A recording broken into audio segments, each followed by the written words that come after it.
Who is Ballora? This is a question that everybody asks, yet nobody answers. The dangling threads that everybody makes observations about this character are there, but nobody really makes a true hypothesis on who she really is, what is the true backstory of her, and most importantly, what her connections to the Afton family truly are. But anyways, hello my fellow FNAF fans. Today, my theory is exactly what I explained in the intro, giving my explanation on who I think Ballora truly is. This topic is really interesting because there isn't too much to go off of her for explanation, but there is just enough to make a theory or hypothesis about it. However, before I start, remember to like and subscribe, and sit back and enjoy the video. I post FNAF content pretty regularly, and every new subscriber is as welcome as the last. Thank you so much for supporting me, but anyways, on to the video.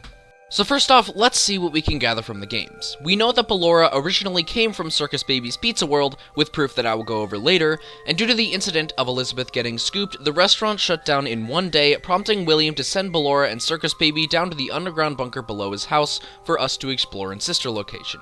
Information we can gather from this is that due to the ties to Ballora with Mrs. Afton, she left William extremely early in the timeline, likely even before the murder of Charlie. However, this brings me to the question at hand. Is Mrs. Afton possessing Ballora, or is Ballora just a representation of Mrs. Afton that William made in his grief after she left?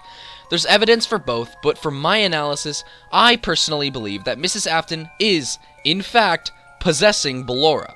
Let's first go to Sister Location and gather some really crucial pieces of evidence for this theory. It's clear immediately that something is off about Ballora from the other animatronics. She's very aware of her surroundings. Is someone there?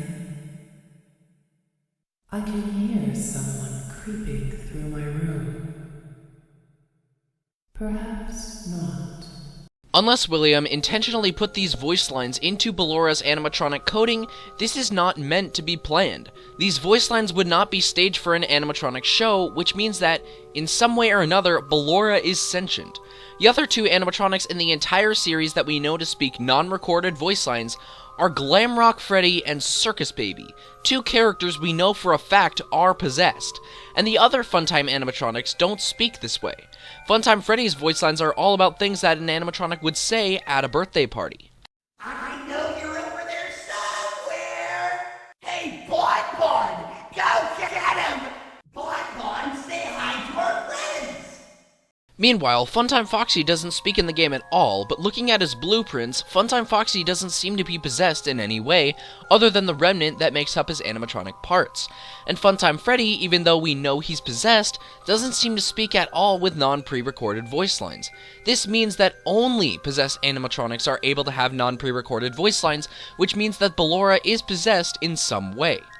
But how do we know that the possession of Ballora is Mrs. Afton and not necessarily some random kid of the series?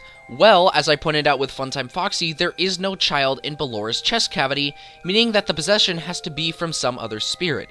And as we know now, there are more ways you can possess an animatronic than being stuffed or trapped inside it. However, there is one way to prove that the possession is coming from Mrs. Afton, and it's the StaffBot Afton table in Security Breach.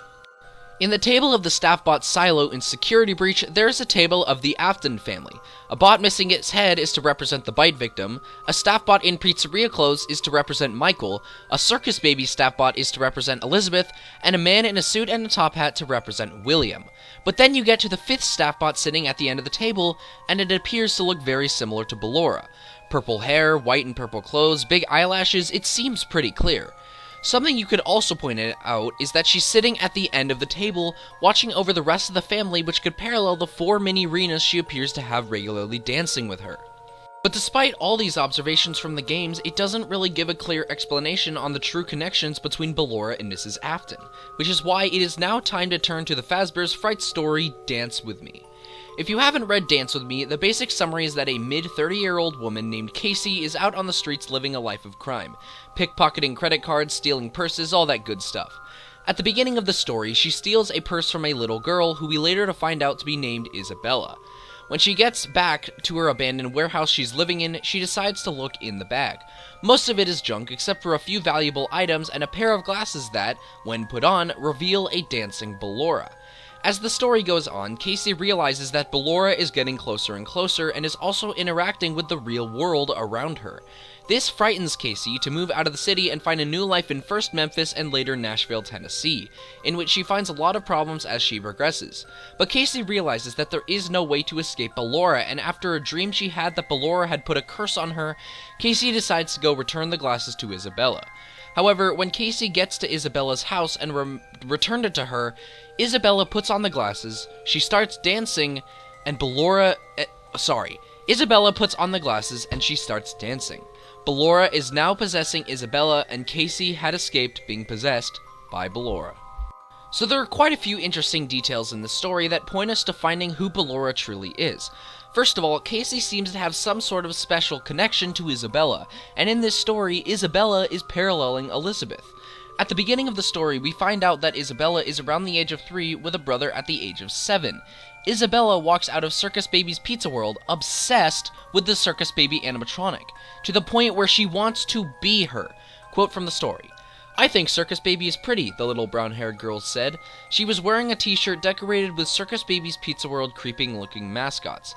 And then again, 2 paragraphs later, "Can I wear pigtails like Circus Baby?" the little girl asked, pulling 2 handfuls of her hair up into bunches. She couldn't be much older than 3, Casey thought, 4 at the oldest. And we also get confirmation that she is the parallel to Elizabeth 2 paragraphs after that. "Her hands are all sticky from candy," the boy complained.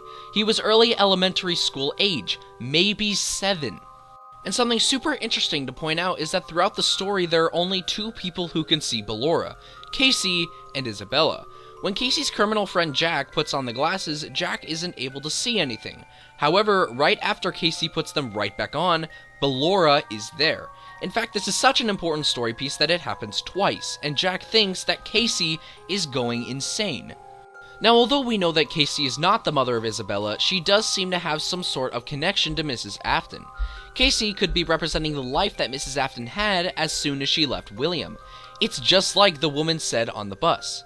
"Listen, I know it's not my place, but since I'm never going to see you again, I might as well say my piece. You seem like a young lady who's running away from something. In my experience, sometimes if you try to run away from your problems, those problems just end up following you. Does that make sense?" This would explain what Mrs. Afton does in the games. She runs away from her problems. The problems of an unhappy life with he who shall not be named. And the woman explains how the problems will indeed end up following you. And in fact, they do. No matter where Casey went, Ballora would follow her. And by the end of the story, Casey is ashamed of everything she didn't do, as quoted in the book. The things she lost, the bad things she'd done, and all the good things she had forgotten to experience. Why is this line important? It parallels Ballora's song in Sister Location. Why do you hide inside your walls when there is music in my halls? All I see is an empty room, no more joy, an empty tomb. And all of this goes without saying that Casey, if had not given the glasses to Isabella, would have been possessed by Ballora. So what does this show about the games? Because Mrs. Afton left her family a long time ago, there was no way to end up giving the possession to someone else, meaning that Ballora was coming to her. Now obviously Ballora in the games is not physically coming after Mrs. Afton, or at least not from what we see, but the connections between Ballora, Casey, and Isabella all seem to be really important. Finally, as I went over later, the one piece of evidence to draw from Dance With Me is that the Circus Baby's Pizza World is open, which means that this is the one day that it is actually open. Did you know that I was on stage once? It wasn't for very long, only one day. This means that Ballora was created during the opening of Circus Baby's Pizza World, and this draws me to a really sinister and creepy theory that revolves around Ballora that I have not heard anyone bring up in my 7 years of being involved in this franchise. What if William murdered Mrs. Afton to create the remnant for Ballora? I know it sounds absolutely insane, but it would fill in a lot of details if it were true. We never see Mrs. Afton once in the entire series. We haven't even seen her in minigames. Other than the Staffbot table, Mrs. Afton seems to have been banished from the series, even since the beginning. And to me, this is not an accident. Due to Circus Baby's Pizza World being open extremely early in the timeline, it would give room for Mrs. Afton to be murdered around that time. However, what evidence is there really to suggest that William murdered his own wife? Is he really so evil that he would even do such a thing? Well, first of all, it would explain the amount of balloons in Happiest Day. Each of Happiest Day's balloons represents a person who was lost due to William's murders. If you believe that there were 6 victims and saved them, 6 victims in the MCI, the bite victim, Elizabeth, and the child inside Funtime Freddy, that would equal 15 murdered children under William Afton's belt. But what about the 16th? Some people could argue that it's a child we haven't seen yet in the series, but I think we have. I think it's Mrs. Afton. It would also explain the gravestone at the end of the FNAF Help Wanted DLC, since if we look at the series, the only other victims to be in that grave are either the Save Them victims as a whole, and it's representing all of them, the bite victim, which William did not necessarily kill himself, Elizabeth, who William actively tried not to kill, or the girl inside Funtime Freddy, which as we know would make no sense to have a single grave to her/himself in the FNAF Help Wanted DLC, as they would have very little relevance. But aside from the speculative stuff, it would explain why Mrs. Afton is possessing Ballora, as we have clearly pointed out in Security Breach, without actually being trapped inside the animatronic. Something that we know about the Funtime animatronics is that they are made out of pure remnant. This is pointed out to us over and over in the books, and due to the Follow Me minigames, we are confirmed this.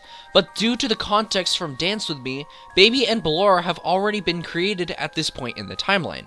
Sure, it's a different timeline, but it's clear we should be drawing parallels from this.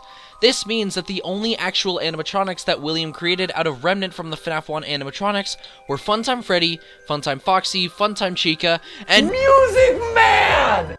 But that begs the question, did William discover remnant this early in the timeline?